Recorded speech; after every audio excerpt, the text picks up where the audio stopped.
ഈശോമിശിഹായ്ക്ക് സ്തുതിയായിരിക്കട്ടെ. പ്രഭാഷകന്റെ പുസ്തകം 40-ാം അധ്യായം. മനുഷ്യന്റെ ദയനീയ അവസ്ഥ. ഓരോരുത്തർക്കും ധാരാളം ജോലികൾ നിശ്ചയിക്കപ്പെട്ടിട്ടുണ്ട്.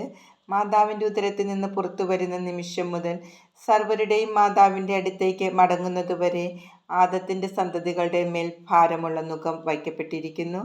അവരുടെ ഹൃദയ ചാഞ്ചല്യവും ഭയവും ഉത്കണ്ഠയും മരണദിനത്തെക്കുറിച്ചാണ്. വിശിഷ്ടമായ സിംഹാസനത്തിൽ ഉപവിഷ്ടനായ രാജാവ് മുതൽ പൊടിയിലും ചാരത്തിലും കഴിയുന്ന എളിയവൻ വരെ, രാജകീയ അങ്കിയും കിരീടവും അണിയുന്നവൻ മുതൽ ചാക്കുടുക്കുന്നവൻ വരെ ഏവരും കോപം, അസൂയ, ആകുലത, അസ്വസ്ഥത, മരണഭീതി, ക്രോധം, മത്സര്യം എന്നിവയ്ക്ക് അധീനരായിത്തീരുന്നു. കിടക്കയിൽ വിശ്രമിക്കുമ്പോൾ നിശാനിദ്ര അവന് വിഭ്രാന്തി ഉളവാക്കുന്നു. അവന് വിശ്രമം അല്പം മാത്രം ലഭിക്കുന്നു, ചിലപ്പോൾ അതുമില്ല. ഉറക്കത്തിലും ഉണർന്നിരിക്കുമ്പോഴെന്നതുപോലെ യുദ്ധനിരയിൽ നിന്ന് ഓടിപ്പോന്നവനെ പോലെ അവൻ ദുസ്വപ്നങ്ങളാൽ അസ്വസ്ഥനാകുന്നു. രക്ഷയോടടുക്കുമ്പോൾ അവൻ ഞെട്ടിയുണരുകയും ദുസ്വപ്നങ്ങളാണെന്നറിയുമ്പോൾ വിസ്മയിക്കുകയും ചെയ്യുന്നു.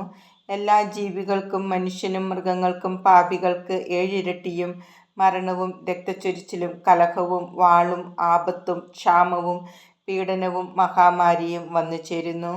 ഇവയെല്ലാം സൃഷ്ടിക്കപ്പെട്ടത് ദുഷ്ടർക്കു വേണ്ടിയാണ്. അവർ നിമിത്തം ജലപ്രളയവും ഉണ്ടായി.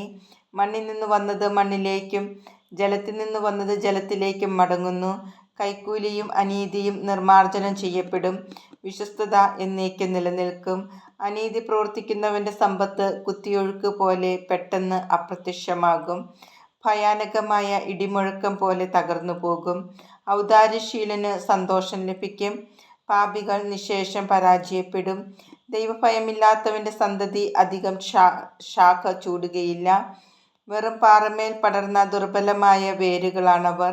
ജലാശയ തീരത്തിലോ നദീതടത്തിലോ വളരുന്ന ഞാങ്ങണ ഏതു പുല്ലിനെയും കാൾ വേഗത്തിൽ പിഴുതെടുക്കാം. കാരുണ്യം അനുഗ്രഹത്തിൻ്റെ ആരാമം പോലെയാണ്. ദാനധർമ്മം എന്നേക്കും നിലനിൽക്കുന്നു. സ്വാശ്രയശീലനും അധ്വാനപ്രിയനും ജീവിതം മധുരമാണ്. നിധി ലഭിച്ചവൻ ഇവരെക്കാൾ ഭാഗ്യവാനാണ്.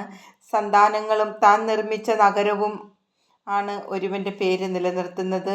നിഷ്കളങ്കയായ ഭാര്യ ഇവ രണ്ടിനേക്കാൾ വിലമതിക്കപ്പെടുന്നു. വീഞ്ഞും സംഗീതവും ഹൃദയത്തെ ആനന്ദിപ്പിക്കുന്നു. ജ്ഞാനതൃഷ്ണ ഇവയേക്കാൾ ശ്രേഷ്ഠമത്രേ. കുഴലും കിന്നരവും ഗാനമാധുരി വർദ്ധിപ്പിക്കുന്നു. ഇവയേക്കാൾ ആസ്വാദ്യമാണ് ഇമ്പമുള്ള മനുഷ്യസ്വരം. പ്രസന്നതയും സൗന്ദര്യവും കണ്ണിന് ആനന്ദം നൽകുന്നു. ഇവയേക്കാൾ ആനന്ദദായകമാണ് വയലിലെ ഇളം തളിരുകൾ. സുഹൃത്തോ സഹചാരിയോ എപ്പോഴും സ്വാഗതാർഹനാണ്. എന്നാൽ ഭാര്യ ഭർത്താക്കന്മാരുടെ സന്ദർശനം അതിനേക്കാൾ ഹൃദ്യമാണ്.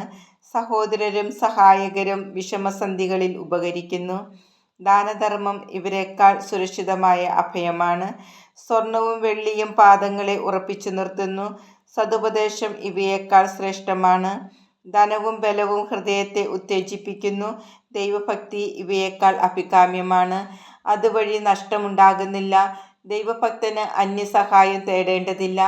ദൈവഭക്തി അനുഗ്രഹത്തിൻ്റെ ആരാമം പോലെയാണ്. ഏത് മഹത്വത്തെയുംക്കാൾ നന്നായി അത് മനുഷ്യനെ ആവരണം ചെയ്യുന്നു. മകനെ, ഭിക്ഷുവിനെ പോലെ ജീവിക്കരുത്. ഭിക്ഷാടനത്തേക്കാൾ മരണമാണ് ഭേദം. ഒരുവൻ മറ്റൊരുവൻ്റെ ഭക്ഷണമേശയിൽ ആശയർപ്പിച്ചാൽ അവൻ്റെ അസ്തിത്വം ജീവിതമെന്ന പേരിന് യോഗ്യമല്ല. അവൻ അന്യൻ്റെ ഭക്ഷണം കൊണ്ട് തന്നെ മലിനമാക്കുന്നു. ബുദ്ധിമാനും സതുപദേശം ലഭിച്ചവനും അതൊഴിവാക്കും. നിർലജ്ജൻ്റെ നാവിന് ഭിക്ഷാടനം മധുരമെങ്കിലും അവൻ്റെ ഉദരത്തിൽ അഗ്നി ജ്വലിക്കുകയാണ്.